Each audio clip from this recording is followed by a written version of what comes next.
তোকে বললাম আমি পড়াটা ধরবো আর তুই এখানে টিভিটা চালিয়ে বসে পড়লি। হ্যাঁ, আর ভালো লাগছে না? তুমি কতক্ষণ পড়লে যে তুমি বলছো ভালো লাগছে না? হ্যাঁ, সারা দুপুর পড়েছো? সারা দুপুরে তো 2টো সাবজেক্ট পড়েছো, আর একটা সাবজেক্ট কে পড়বে? স্যার তো 3টে সাবজেক্ট পড়া দিয়েছে। তাহলে পড়াটা কমপ্লিট করে রেখে দিলে ভালো হতো না? এখনও তো টাইম আছে, খাওয়ার টাইম আছে এখনও। এখন যে খেতে দিয়েছি সেটা তো না। হ্যাঁ, পেট পেট ব্যথা করছে? এত মিথ্যা কথা কেউ বলে? হ্যাঁ, এই দিনটা আসবে না ফিরে, এই দিনটা আর ফিরে আসবে না। এখনই পড়াশোনার সময়, ঠিক আছে?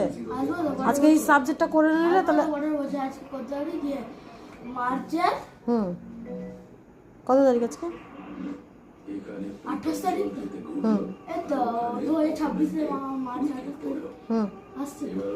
আসছে না? তো কি হবে সেদিন? সেদিন কি হবে? বই দেবে? অন্য পড়া শুরু হয়ে যাবে, ওই জন্য ওয়েট করে বসে আছিস? তাই দেখুন বন্ধুরা, দেখেছেন ছেলের কথা?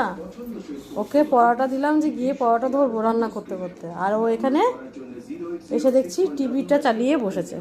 দেখুন মানে কত সাহস, কথাও শুনছে না মায়ের। কি করতে হবে আপনারা একটু কমেন্টে জানান, যে এরকম বাচ্চাকে কীভাবে শিক্ষা দিতে হবে, কীভাবে মানুষ করতে হবে। কি তাই জেনে শুনো এরকম করছো তুমি? এটা কিন্তু সবাই দেখবে, স্যারও দেখবে, আমি ভিডিওটা কিন্তু আপলোড করে দেবো। হ্যাঁ।